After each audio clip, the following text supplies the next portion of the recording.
Hello, and welcome to the Radical Liberty podcast.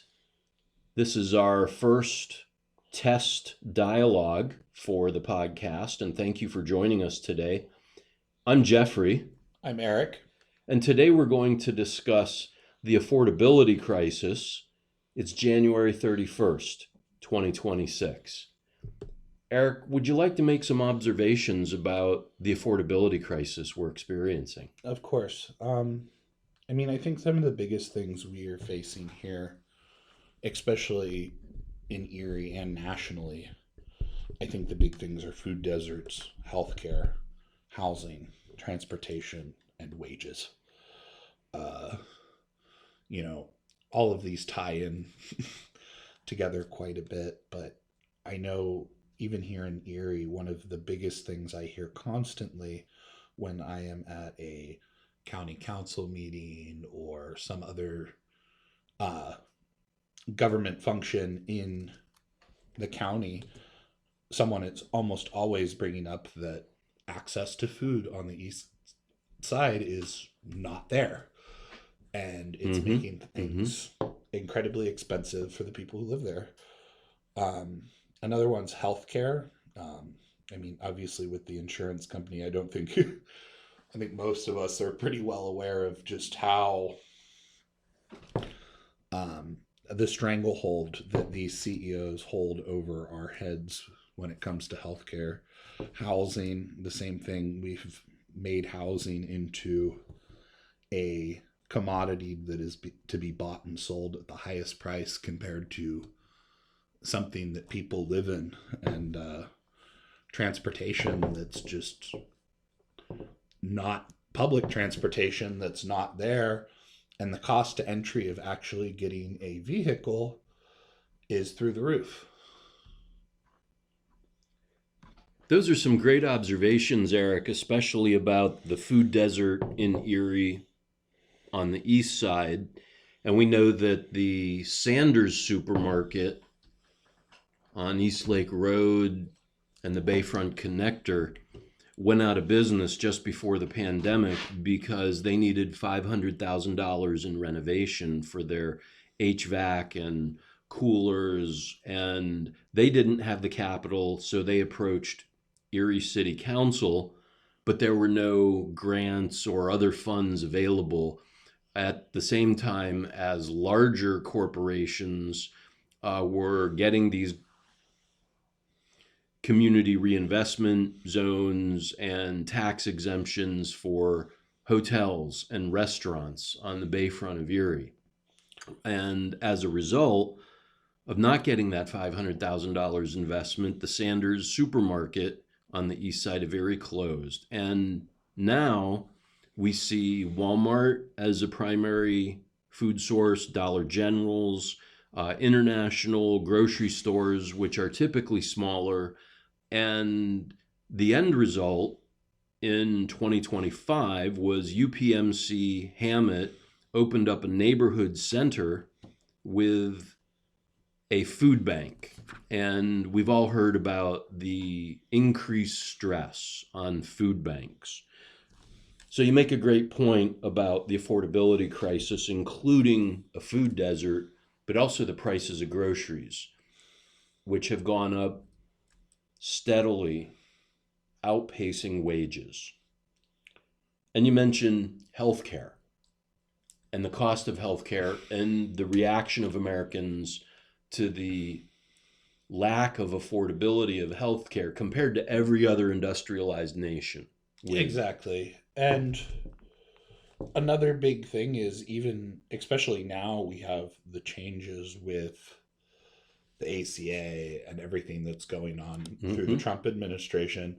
It's making it even more impossible for people just to get by, and most people are having to decide if it's something they can afford, while most other developed not most other all other developed countries uh already have this provided to them. Like, it's kind of weird when you go to another country and they hear you don't have health care, you know.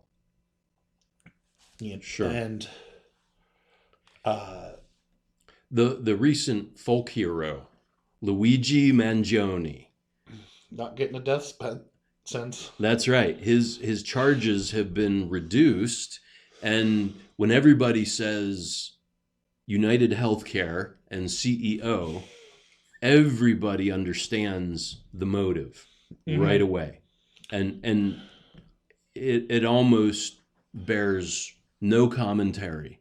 But on the other hand, in-depth commentary is what we really need to understand in this country about universal health care. And there's also some ideas from the rich, that keep pushing down that we ideas that keep coming down from the rich that about what Luigi Mangione did, trying to demonize him, but not any context about the things that United Healthcare CEO Brian Thompson, right? Brian Yes, Thompson was right. doing at United. He was putting AI in charge of uh, denying people so That's a they can great go, it point. wasn't people, it was computers. Mm-hmm. Well, it's not my fault your grandma died, it was the computer. Uh, you programmed the computer, dude. Plausible deniability. Yeah. And it's very sad whenever we look at people's lives as just numbers on a spreadsheet. These people had families, they had jobs, people were counting on them, you know, especially during COVID. There was tons of problems, but That's a great point, also, Eric, that the COVID pandemic played a significant role in altering the affordability of everyday goods and services, the logistics supply chain issues that we all experienced. And you mentioned transportation being another factor in the affordability crisis. And here in Erie, Pennsylvania, we definitely acknowledge the need for public transportation, which is Mhm. theoretically easy in Erie because we have a very flat terrain until you get to the escarpment Yes. south of Lake Erie. And historically, public transportation in Erie has been affordable and readily available. However, in the last 5 years, we've seen a reduction in the number and location of routes for the EMTA. And you talk about some of the financial statistics. In 2010, a 31-day VIP bus pass from EMTA cost $31, and the minimum wage at that time was $7.25. Mhm. Today, in January of 2026, that same 31-day VIP bus pass from EMTA with unlimited rides now costs $52 a month. And yet, the official minimum wage is $7.25. And 725. I remember when it went up as a kid. It was at my first job. I went from 715 to 725, and it's never gone up since. Uh, so yeah, the availability of routes, the timeliness of routes, the number of drivers available, the cost of fuel in particular for buses, all of these things impact the cost of that bus pass. And because there's a catch 22 in American society that owning a car is sometimes necessary for a job, maybe frequently, and having a job is necessary to maintain and own a car. mhm. That kind of catch 22 feeds into the affordability crisis. So when we talk about transportation and commuting by passenger vehicle versus public transportation, that really leads us into the housing element of affordability. I also, one more thing I wanted to mention about transportation before we move on, real quickly. Another thing is making sure we have safe and effective paths for people to walk on and Hmm. ride bikes on. I mean, we are going through an historic winter storm right now, and even on my way here, I passed people who were not walking on the sidewalk because that's where all the snow bank was. They were walking, Wow. and there wasn't a berm of the road because that was full Mm-hmm. of snow. They Mm-hmm. were just walking in the street, and the roads are terrible. Like, someone could just slip and hit this person. Like, it's dangerous. Like, we need to have safe and effective ways for people to get around town. Even when the weather's up, we're a northern city, we need to be thinking about some of this stuff, whether it be a quad on a plow with a quad, going up and down sidewalks. Sure. Sure. Um, I've thought a lot about that because you could also have it so that these people can help elderly people, like dig out their car or something, or an Yeah. ice. There's a lot of good stuff that could be done with it, and it also creates a lot of jobs. Now, creation of jobs is another important element of the affordability crisis because, along with jobs and living wages, we have a tax base that supports public transportation, supports good schools, and reduces the need for tax exemptions for larger corporations to develop things. So I definitely think you're right on target with the clearing of roads in the middle of this major storm. Mm-hmm. And Erie gets those on a regular basis. And so we, Yeah, and even like you talked rightly about those bus stops, like buses. The bus stop by my house is just a pole uh, on, and normally, like, people have to stand in the street to wait for the bus because there's not even a pad mhm. or shelter for people to sit under. So the safety factor of pedestrians comes into play as well.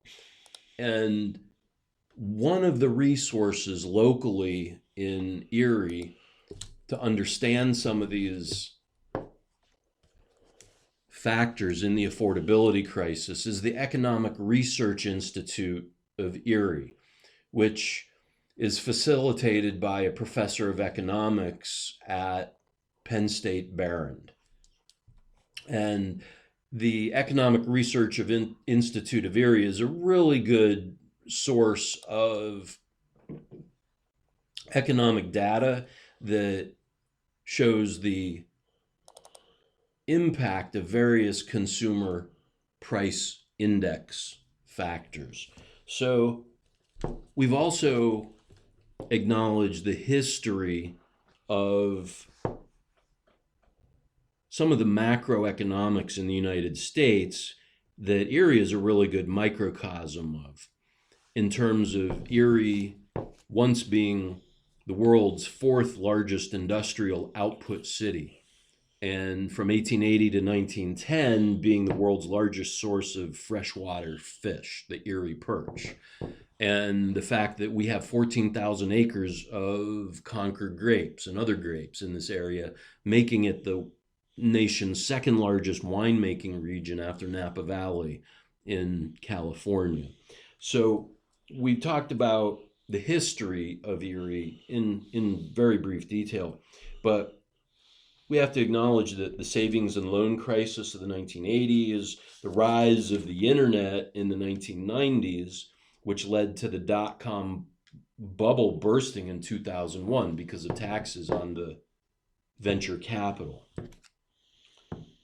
And you've also made observations, Eric, about the housing bubble of 2008. So maybe we can talk a little bit about how housing in Erie is part of the affordability crisis. Oh, it's way too expensive. I mean, Right. you can just go around talk to anybody, and it's. Mm-hmm. I mean, I don't.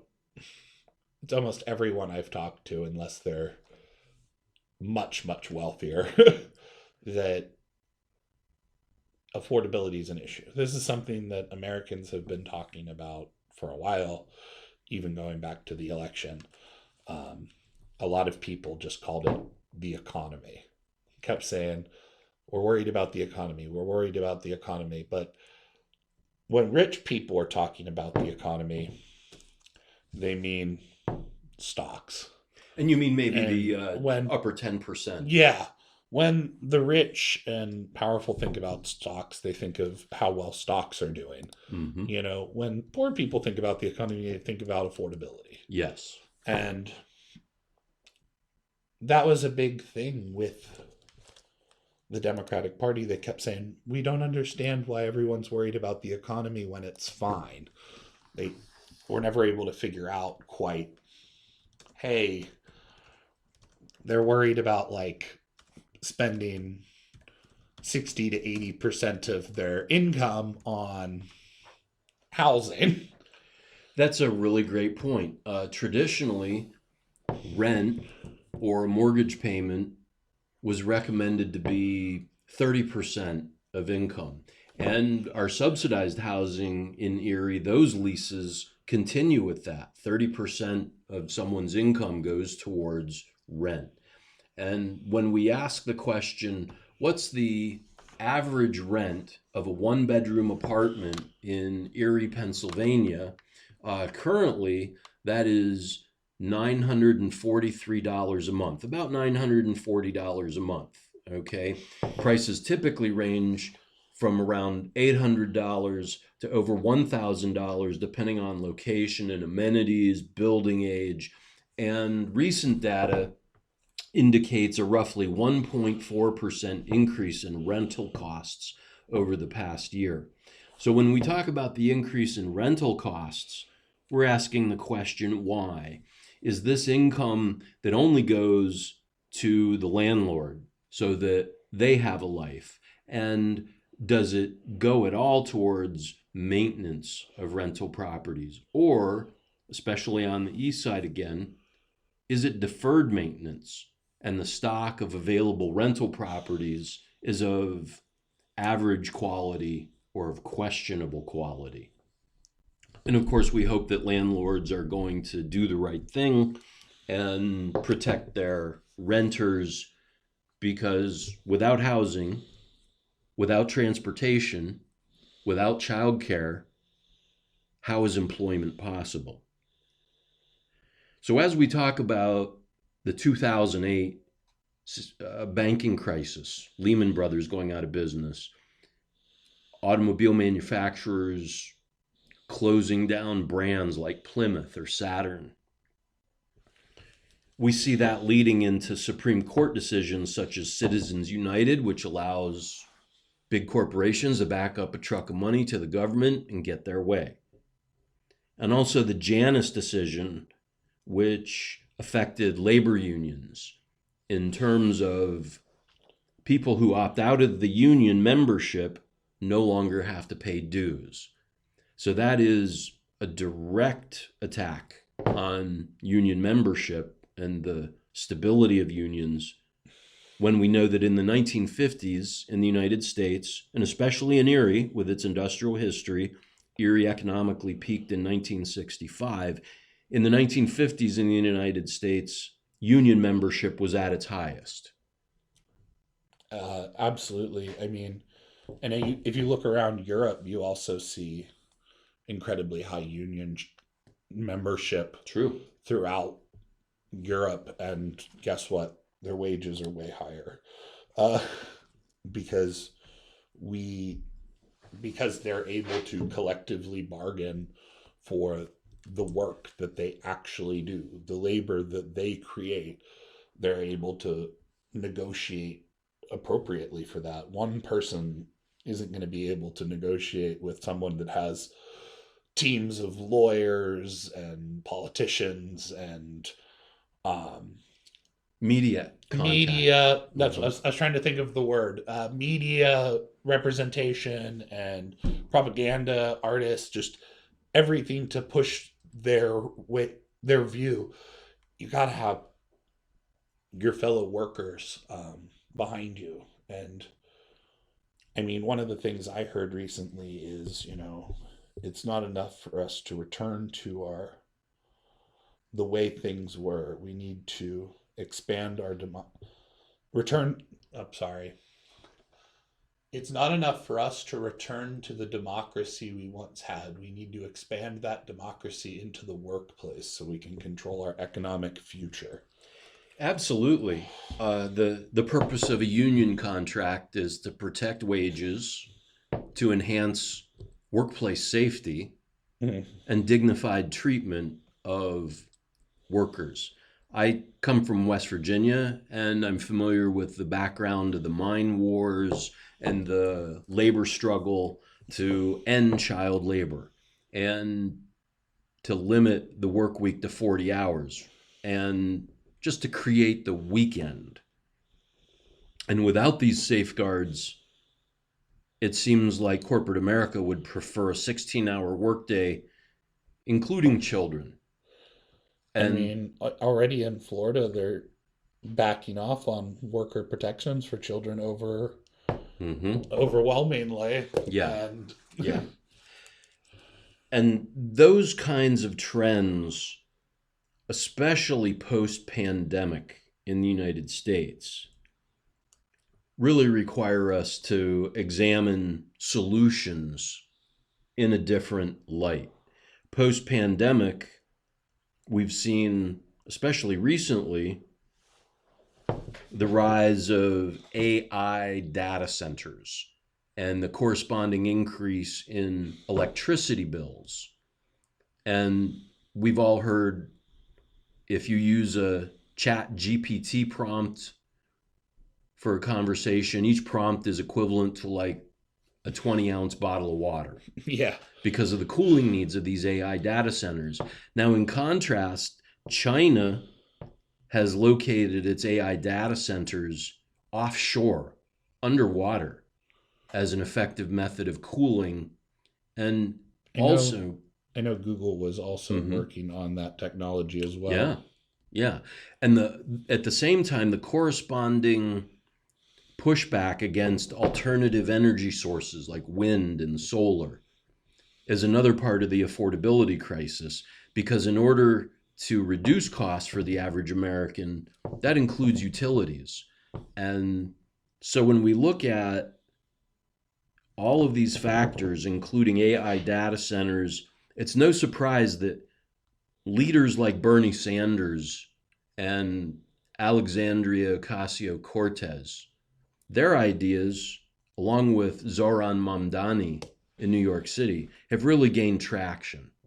Yes, especially I have been a big fan of his community-run grocery stores. Mamdani's community The run city grocery run stores. the Yeah, city-run grocery no stores. doubt. This will give people actual control over their grocery store as well, because as it's funded by the city for issues with things, you can actually go to a city council meeting and talk about it. Mm-hmm. You can get your local politicians involved. Um, The price of a dozen eggs, the price of a gallon of milk. you know, and like the as Zoran had pointed out, like they're going to be able to step in a little bit if prices get too high to help reduce some of these costs to keep these neighborhoods running and fed, most importantly. But like having these grocery stores is such a money saver for everyone. Like they're going to have so much extra income because they don't have to pay an Uber to maybe take them to Mm-hmm. Walmart on the east side to get a trunk load of groceries, or be going to Dollar General or something that's nearby, a small grocery store that might not have the deli or the prepared foods or XYZ department, seafood, fresh meat, uh, bakery. Bakery is a good one. We have a lot of delis in Erie, though, with the co-fair. Mm-hmm. Um, And there are independent bakeries also. um, but I just don't think the Dollar Generals and the other small shops are going to be able to keep up with the demand that this community needs. You know, Mm-hmm. Mm-hmm. like, Erie is a refugee resettlement community, and that includes populations from Baghdad, Iraq, from the Sudan, from Nepal, and due to recent changes in immigration policy, the increase in Erie's population is a trend that's reversed. Erie's population is declining, and so welcoming refugees into the city of Erie, people with great work ethic, people with great culture to offer in terms of new restaurants, new art, new ways of organizing in the community. We look to community organizations such as Erie County United, which had a program, a campaign not too long ago about ending child poverty in Erie. And in the city of Erie, as recently as 2022, 2023, we identified a child poverty rate of 44%. And we haven't seen any recent data that indicates a significant downward trend in the city of Erie. So the affordability crisis really expresses itself in numerous ways for the average person, mhm. the 90%, the 99%. And Eric, you make a great point about Uber and DoorDash as new economy, new millennium economy services. Well, Uber can be expensive, even for a ride across town. Oh yeah. And just being an Uber driver is expensive, high mileage on cars. I know Uber drivers in Erie that will provide rides in the morning for the morning commute to work, and then they will actually drive 2 hours south to Pittsburgh for the lunch rush, where they can charge higher rates, make more money, and then they drive 2 hours north back to Erie to home and maybe provide some rides, make some money along the way. But when we factor in DoorDash, I'm close friends with a family that owns a Syrian restaurant here in Erie, and they've started to use DoorDash. And in November of 2025, they indicated to me that they made $9,000 in 1 month, one of their introductory months with the DoorDash contract. And once you get those introductory months complete, there's more fees, there's different levels of service and benefits available, and you almost have to commit to the highest level of the contract in terms of fees in order to get the maximum level of services that DoorDash will allow. So whether or not that $9,000 in DoorDash income is available to this restaurant remains an open question. So the affordability crisis isn't just affecting the everyday average citizen from the 90% of our population, it's also affecting businesses. And we all know that 90% of restaurants fail within the first 3 years of operation.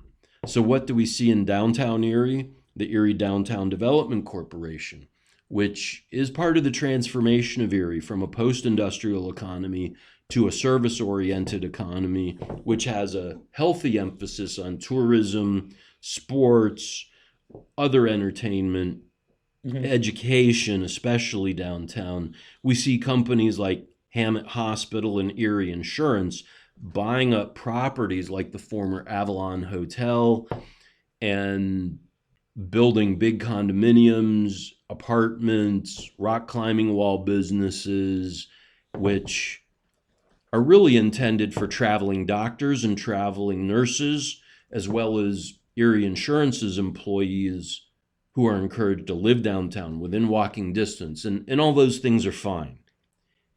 16501 downtown Erie is still recognized as the most impoverished zip code in the United States of America. And the reason for that is because of the subsidized housing, which is necessary not just for people who cope with disabilities, but other people of limited income. And so their fixed income of supplemental security insurance, SSI, that kind of fixed income, and the really restrictive income guidelines for people who receive those benefits all point toward 16501 being the poorest zip code in the United States. At the same time, in that same geographic region, Fortune 500 company like Erie Insurance, a major healthcare hospital like Hammett Hospital, get their own zip code. So even though geographically they are very close or inside 16501, or in the case of Erie Insurance, 16507, which is the Bayfront in Erie, Pennsylvania. Oh, I didn't even realize the Bayfront was separate. You're telling me this now. I'm like, what? Well, sure. This is how the city council and other organizations, it's not all on Erie City Council. We do have advocates against the affordability crisis on Erie City Council. Want to give a shout out to Dr. Tyler Titus, a shout out to Jasmine Flores, a shout out to Chuck Nelson, and other people on county council such as Rock Copeland, Chris Drexel, Jim Wirtz, and especially Andre Horton, who has served with distinction on Erie County Council and is now a member of Erie City Council to represent the east side of Erie. All of these people are progressive leaders who are very well in touch with the financial realities of the citizens of Erie and Erie County. Eric, we've reached about a half hour in our commentary on the affordability crisis as we experience it and observe it locally here in Erie, Pennsylvania, January 2026. Are there any other points that you'd like to raise regarding the affordability crisis? Yeah, I mean, for me, a big thing would be making sure that we're putting investments into the infrastructure that average everyday people in Erie need. We need affordable apartments. We don't need condos and a bunch of other stuff saying, oh, it will all magically appear once we build these really expensive condos, Right, because that's right. not what's happening. Right? We need to do something about, and I think this is happening on the national level, about the investments. The private equity in housing is changing quite a bit, but True. we'll have to keep a close eye on that because it's pretty recent news. But yeah, I mean, reducing the cost of rent for people will give them so much more money to spend on other parts of our community that Mhm. will Mhm. help us thrive. Like one of the big, and the thing is we all need housing. Mhm. It's a necessity. Right. And trying to make as little of it as possible to keep the prices up is just going to end up with a lot of bad things happening to the majority of us compared to the few people who own 9, 10, 11 homes, and then and when you get into New York City, they have like skyscrapers that are just like practically empty. Sure. There's plenty of downtown apartments, condos that are empty in Erie because they are unaffordable. They are priced out of the reach of people who want to live in downtown Erie, and location, location, location. So we've almost reached our point of concluding the Radical Liberty podcast for today and this episode, this first episode regarding the affordability crisis. We'd like to thank everybody for listening and tuning in. We certainly invite comments, and we also invite contribution of factual data, because this is something that affects everybody. And so thank you, Eric. This is Jeffrey. And on behalf of Radical Liberty Podcast, everybody stay safe and stay warm. Have a great weekend. Have a good one.